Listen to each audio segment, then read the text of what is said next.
Hey folks, welcome back to another ESEA Consolidated application video. In this video, we're going to be going over the allocations page. So let's dig right in. All right, here we are on our Grants for Me application. As you can see by the red letters at the top here, we are on the test site, so we're not affecting anybody on prod.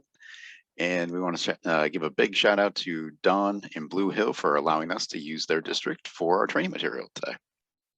So let's go ahead and jump down to the allocation section and the allocation page. Couple things to note on the allocation page. This is where all transfers are done, as well as splitting money out into the buckets for Title III and Title IV. So first, when we talk about transfers, that is the second table down here, underneath the second dark blue bar. And so as we can see in the first column where Title I Part A lives, if we want to transfer money from Title II into Title I, we would put it in this first cell. If we want to transfer money from Title IV into Title I, we'd put it in the second box in this column. And then so on and so forth. If you want to transfer money from Title IV into Title II, you'd put that in the box I have highlighted here. And then there's Title IV and Title V as well. So if you want to transfer money into Title III, IV, or V, those boxes are available.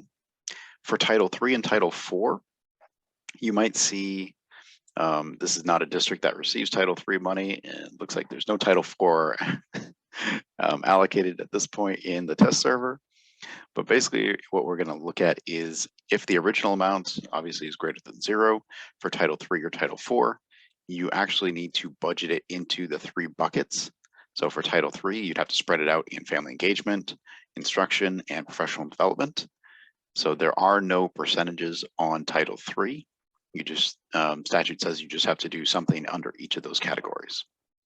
With Title IV, it's a little more nuanced. So your Title IV funds, you'd have to spread it out under well-rounded education, safe and healthy students, and the effective use of technology. If you are over the $30,000 limit, or I should say the threshold for Title IV.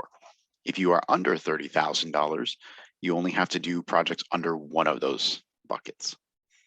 If a district chooses to do multiple projects or a project under each of the buckets, even though they're less than $30,000, they have to adhere to the percentages.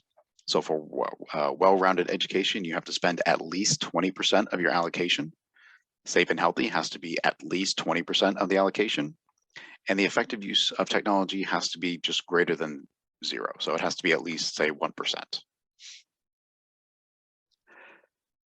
All right, so yeah, that's transfers, that's buckets.